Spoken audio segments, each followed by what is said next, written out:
구약 성경의 원어인 히브리어는 추상적이고 철학적인 의미가 원래 없다고 합니다. 그래서 히브리어로 적힌 구약 성경의 추상적인 의미, 그리고 그 속에 더 영적인 의미를 만들어내기 위해서 세 가지 방식을 씁니다. 첫 번째가 뭐냐면 반복하는 겁니다. 반복을 통해서 지극한 또 최상이라는 의미를 만드는 거죠. 예를 들어서 왕 중에 최고다, 어뜸이다고 표현할 때 왕의 왕 이렇게 표현합니다. 그래서 반복함으로 해서 최고라는 걸 표현을 하고, 또 최고로 거룩한 것을 어떻게 표현할까? 그래서 성경을 보면 여러분들이 거룩 괜히 3번 반복하는 게 아니라 거룩을 3번 반복함으로써 최고의 거룩이라는 미닝을 만들어내는 거죠. 그래서 단어의 반복을 통해서 의미와 깊이를 더 표현하려고 애를 썼다라는 게 첫 번째 방법이고요. 두 번째는 뭐냐면 물리적인 표현을 통해서 정신적인 것을 드러내려고 한다는 거예요. 예를 들면 화살을 쏘았을 때 관역에 빗나간다. 화살의 관역에 빗나가는 것을 통해서 죄라는 미닝을 만들어냅니다. 죄는 그런 것이다. 그런가 하면 남의 땅을 침범한다. 그런 말을 통해서 불법이라는 의미를 만들어냈습니다. 그런가 하면 오늘 본문에도 새같이 내 산으로 도망하라. 새가 막 날아가는 모습을 보면서 절망과 절박한 상황에서 내가 벗어나고픈 마음들을 표현하고 있다는 거죠. 그러니까 히브리어는 전부 다 그런 어떤 깊은 정신적인 미닝을 물리적인 것들을 통해서도 나타나려고 애를 쓴다는 거죠. 세 번째는 뭐냐면, 세 번째 방식은 신체 부위를 가지고, 신체적인 어떤 부위를 가지고 신앙의 뜻을 표현하려고 합니다. 예를 들면 하나님의 손, 이럴 때 손은 능력을 나타냅니다. 하나님의 팔, 그럴 때 팔은 구원을 나타냅니다. 그래서 우리가 찬송가에도 주의 친절한 팔에 안기세, 그 팔이 구원을 뜻하는 거죠. 그런가 하면 하나님이 귀를 기울이신다. 우리 기도를 들으실 때 기도를 듣는다고 그러지 않고 하나님이 귀를 기울이신다. 그런가 하면 하나님의 얼굴이라고 표현하는 건 하나님의 임재를 뜻합니다. 그러니까 하나님의 얼굴을 구한다는 건 하나님의 임재하심을 구한다는 거죠. 그리고 하나님의 얼굴을 피하신다는 건 그 사람을 외면하는, 멀리하시는 그런 미닝이 있고, 하나님의 얼굴빛을 비추신다라는 뜻은 하나님이 은혜를 우리에게 주신다, 이런 뜻이 있는 겁니다. 이런 모든 것들이 그렇다고 해서 하나님이 눈이나 코나 입이 있다, 그런 말씀은 아닙니다. 하나님은 영이기 때문에 어떤 형체를 가질 수 없습니다. 그런데 하나님을 의인화함을 통해서 하나님의 여러 가지 속성을 드러내고 있다는 거죠. 하나님이 눈에 보이시지 않지만 우리는 하나님이 나와 함께 하심을 느낄 때가 많이 있습니다. 어떤 때는 강하게 느끼고 어떤 때는 약하게 느낍니다. 기도하는데 기도줄이 탁 잡힐 때 하나님이 내 기도를 들으신다, 그런 마음이 들 때가 있고, 예배를 드리는데 내 마음이 감동됨으로 해서 하나님이 함께 하심을 느끼기도 하고, 또 성령이 충만하면 이 세상에서 하나님이 나만 사랑하시는 것 같은 그런 마음이 들 때가 있습니다.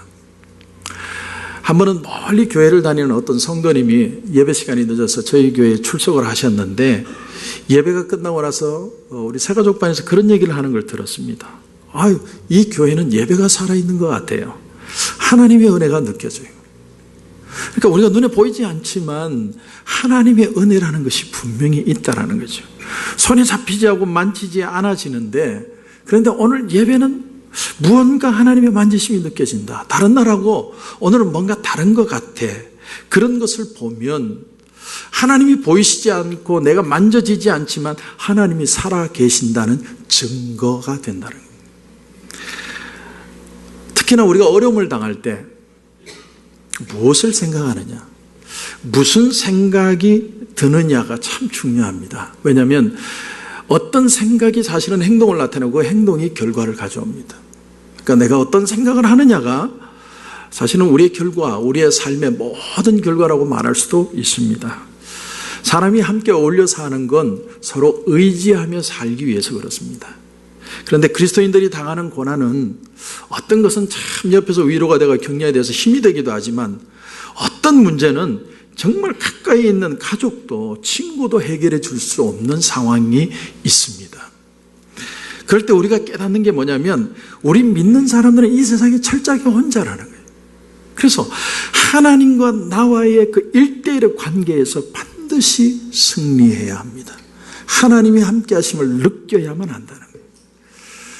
오늘 이 시편 11편은 학자들은 이렇게 대부분 얘기를 합니다. 다윗이 죄인 아닌 죄수가 되어서 사울이 집요하게 자기를 쫓아다니는 가장 힘든 순간에 적은 시가 11편이다.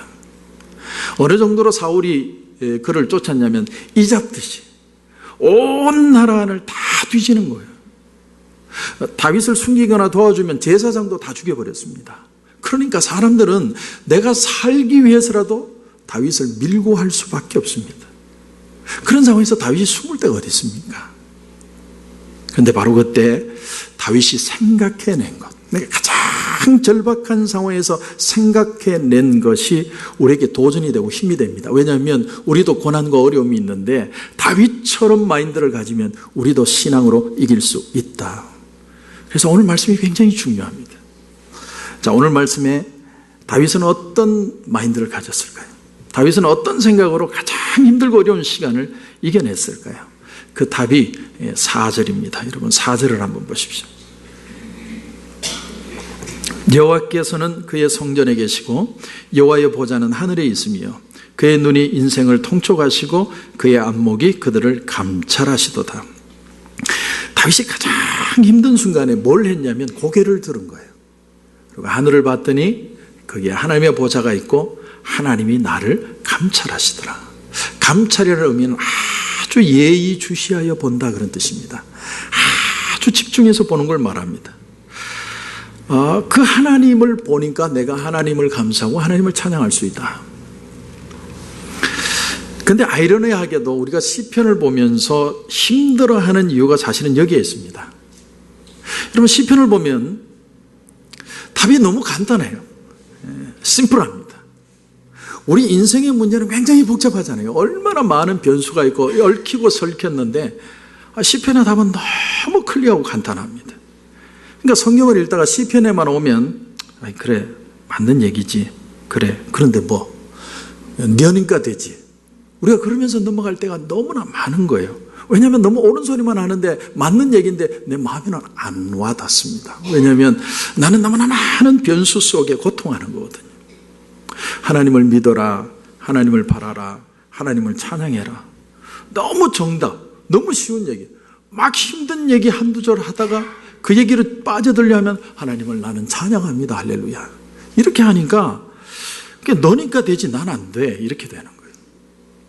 그래서 오히려 오늘 이 말씀 속에 더 우리에게 와닿는 말은 사실은 1절입니다. 1절을 보면 이런 말씀이 나와요. 다윗의 친구들, 다윗의 모사들이 다윗에게 하는 얘기입니다.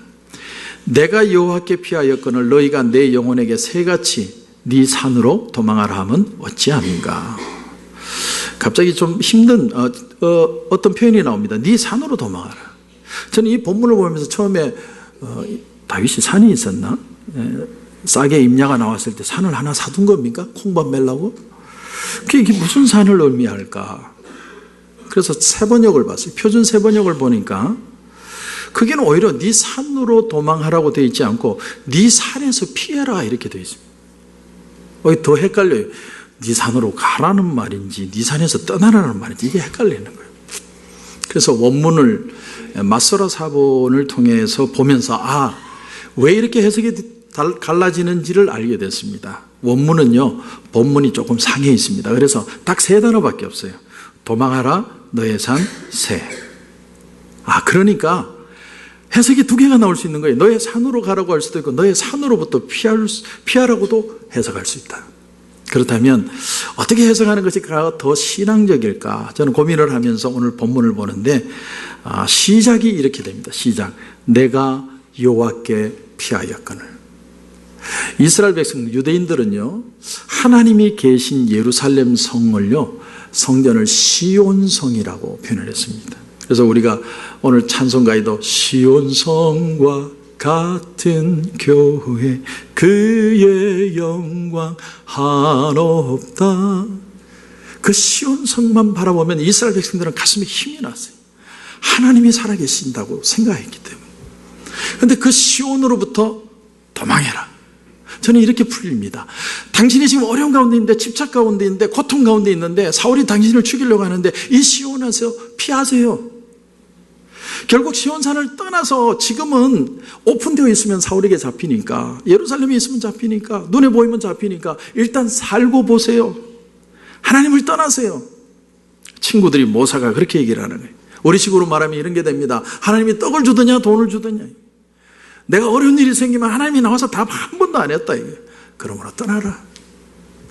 은혜고 신앙이고 내가 살고 보고 나서 보는 얘기지, 내가 지금 죽게 생겼는데 은혜가 뭐가 문제고 신앙이 뭐가 문제냐. 그러니까 떠나라.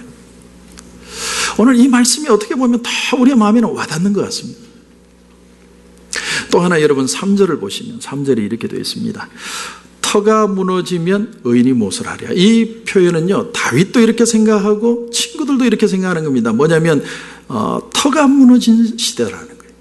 터라는 단어는 시트라는 동사에서 왔는데 그 뜻이 뭐냐면 어떤 상태를 정상적으로 만드는 기본 동작입니다. 그러니까 사회를 이룬 하나의 법, 질서, 도덕 이렇게 표현할 수 있겠죠. 우리가 세상을 살면서, 미국에 살면서도 그래도 안전하다고 생각하는 이유가 뭐냐면 법이 있기 때문이죠. 법. 어제 결혼식이 있어서 결혼식을 갔다가 플로턴에서 들어오는데 앞에 두 친구가 이렇게 싸움이 붙었어요. 그래가지고 차가 가려니까 확 막아버리고, 이 친구가 나가니까 또 확 막아버리고.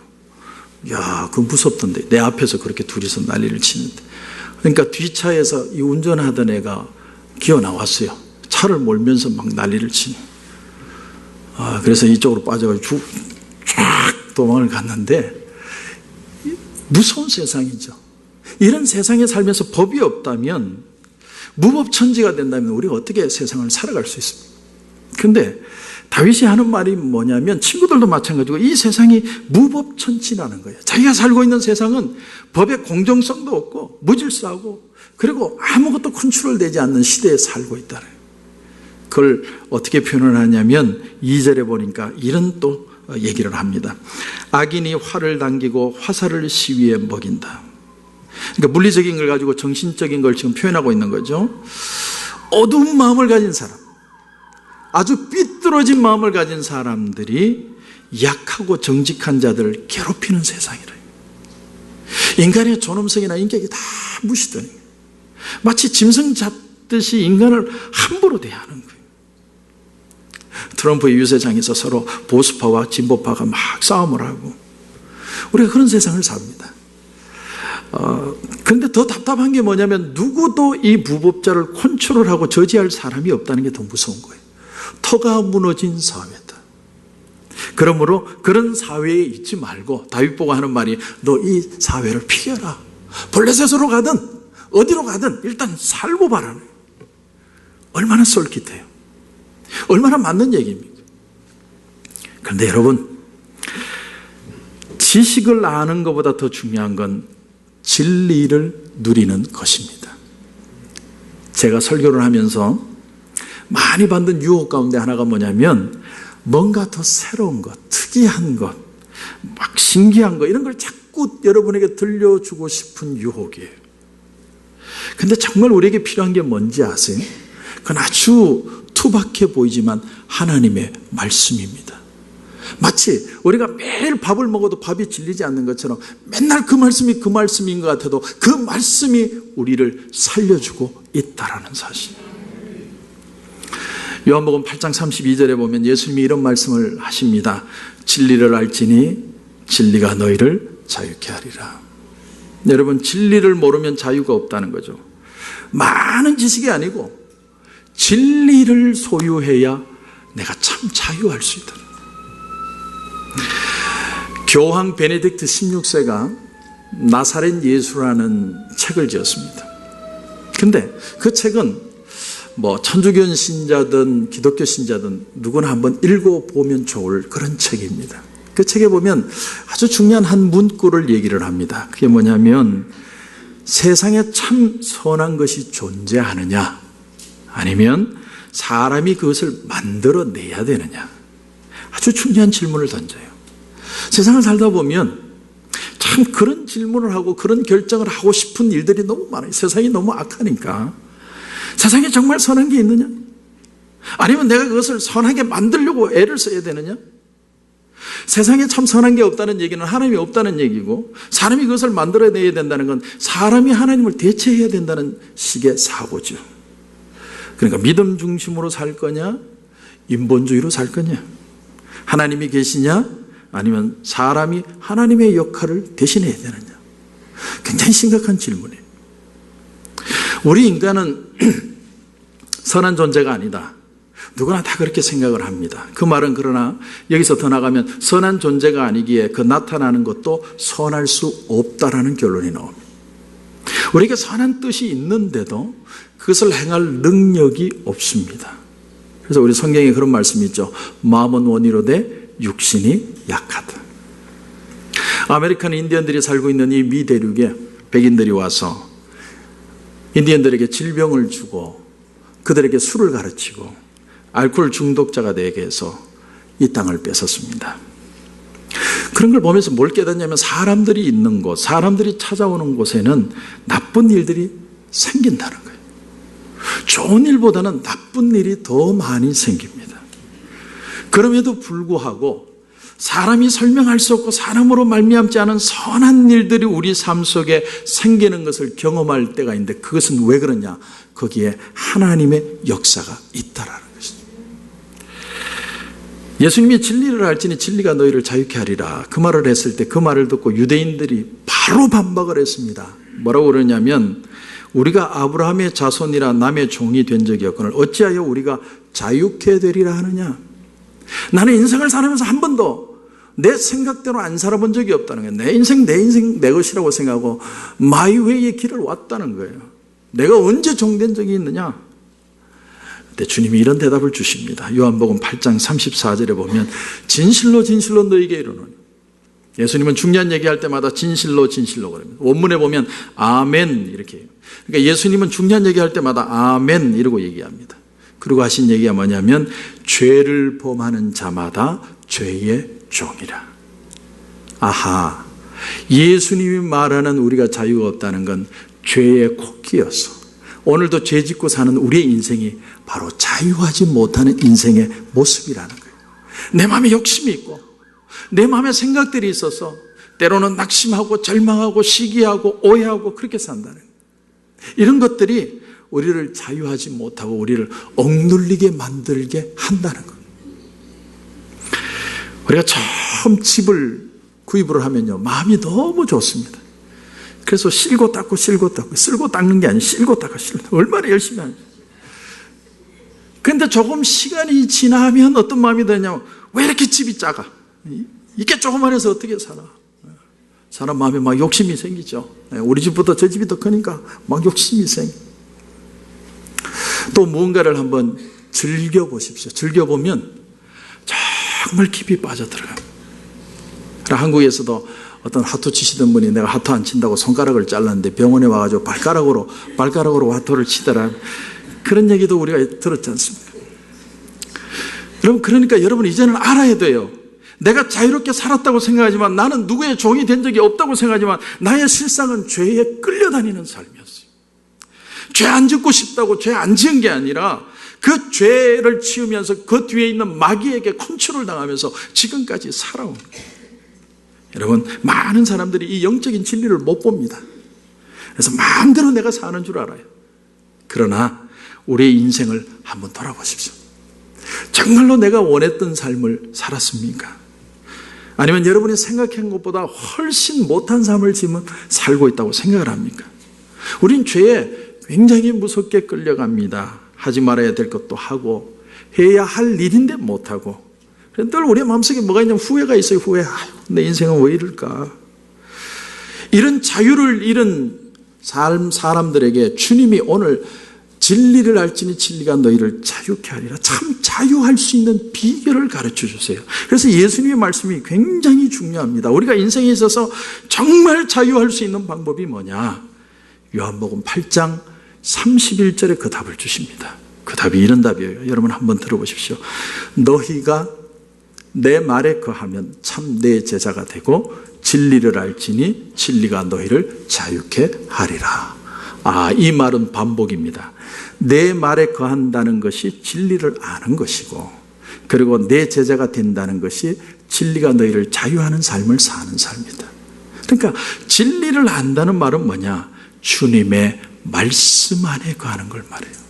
오늘 여러분이 여기 와서 예배를 드리고 하나님의 말씀이 들려오기 시작하고 그 말씀이 내 마음에 방망이질을 치고 나도 모르는 사이에 그 말씀이 내게 주시는 말씀처럼 느껴지고 억눌림과 두려움과 답답함들이 떠나가는 역사가 일어나는 것이 여러분의 삶을 자유하게 하는 진짜 하나님의 말씀의 능력이라는 거예요. 하나님의 말씀의 자유가 여기서 일어나게 되는 겁니다. 세상 사람들은요, 현실적으로 답답한 걸 보고 낙담하고 좌절하고 어쩔 줄 몰라 하지만 우리 믿는 사람들은 말씀의 능력으로 일어서는 사람들입니다. 특별히 오늘 말씀에 4절에 보면 다윗의 가장 중요한 마인드가 나옵니다. 그 중요한 마인드가 뭐냐면 오늘 4절에 보니까 여호와께서는 그의 성전에 계시고 그 다음에 보니까 여호와의 보좌는 하늘에 있으며 이렇게 표현합니다. 하나님은 높은 곳에 계신다 이렇게 표현합니다. 높은 곳에 계신다는 뜻은 하나님이 보시지 않는 곳이 없다라는 거예요.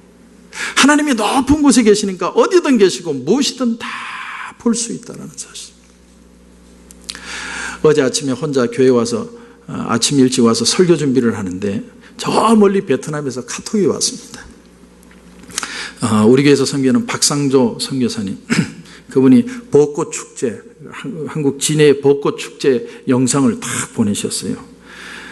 남 설교한다고 지금 머리 아파 죽겠는데 자기는 거기가 토요일 밤 10시래요. 설교 준비를 다 마치고 기쁜 마음으로 벚꽃 축제나 구경하라고 저한테 카톡을 보냈습니다.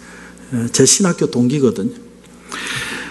나는 지금 벚꽃 감상할 때가 아닌데 자꾸 카톡 오니까 아침부터 이게 하늘인지 땅인지 구분이 안 가요. 그런데 그 영상 가운데 진해 벚꽃을 쫙 보여주는데 사람들이 걸어다니면서 그 광경을 막 보는 거죠. 근데 하나 참 특이한 영상이 있었어요. 진해 벚꽃을 드론이 하늘에서 찍었습니다. 벚꽃길을. 그렇게 보니까 완전히 달라요. 걸어가면서 보는 벚꽃하고 하늘에서 보는 게 완전히 다르더라고요. 우리는 땅에서 우리에게 일어나는 문제들을 보기 때문에 보지 못하는 것들이 너무나 많고 사실 어디가 길인지도 우리는 모릅니다. 그러나 위에서 보면 모든 게 다 보이는 거예요. 약한 자들의 움직임이나 음모도 다 보이고 그들이 어디에 숨어서 진을 치고 있는지도 다 보여서 어디로 빠져나가면 안전하다는 걸 위에서 보면 다 보이는 거예요. 그래서 악인들이 아무리 음모를 꾸미고 진을 치고 숨어 있어도 소용없는 이유가 뭐냐면 하나님께서 위에서 보시고 우리 믿는 자들을 지켜주고 계시기 때문인 줄 믿으시기 바랍니다. 그래서 우리가 말씀과 기도로 하나님과 연결만 되어지면 절대로 망하지 않습니다. 진리를 알지니 진리가 너희를 자유케 하리라. 길이 안쪽으로 가면 하나님이 막으시고요, 길인데 가지 못하고 있을 때 순종만 하면 하나님께서 그 길에 축복이 되도록 만들어 주시는 거예요. 그래서 우리에게 생명처럼 중요한 건 뭐냐면 하나님과 통신하는 거예요. 통신. 이걸 이어령 씨가 재밌는 단어를 표현했습니다. 하나님과 접속해야 된다. 접속. 다윗이 터가 흔들리는 세상을 보면서 불법자를 보면서도 흔들리지 않았던 유일한 이유가 뭐냐면 하나님이 높은 곳에 계셔서 그분의 말씀으로 사람들을 감찰하고 계신다. 그 사실을 믿었다. 그의 눈이 인생을 통촉하시고 그의 안목이 그들을 감찰하시도다. 하나님이 지켜보고 일일이 일거수일투족을 간섭하고 계시기 때문에 내가 주님의 전을 떠날 수가 없다라는 거예요. 저는 주님의 전에서 주님의 말씀으로 승리하는 여러분이 되시기를 주님의 이름으로 축원합니다.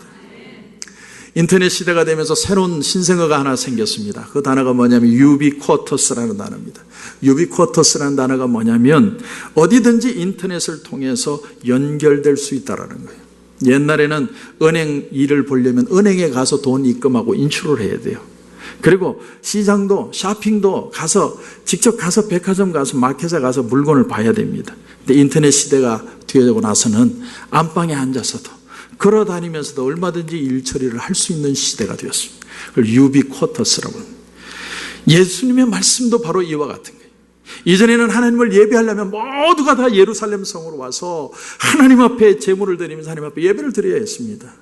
다니엘이 바벨론의 포로로 잡혀갔을 때 창문을 열고 어디를 본 겁니까? 예루살렘 성전을 보고 하루에 3번씩 기도한 거예요. 그런데 성령의 시대가 오면서 이제는 어디서든지 하나님과 연결될 수 있도록 주님이 만들어 주신 거예요. 그래서 오늘 우리가 성도 다르고 이름도 다르고 살아온 삶의 경험도 다 다른데도 오늘 여기에 모여서 하나님 앞에 예배드릴 수 있는 이유가 뭡니까? 그리스도의 영이신 성령께서 우리를 한 마음으로 불러주셨다는 거예요.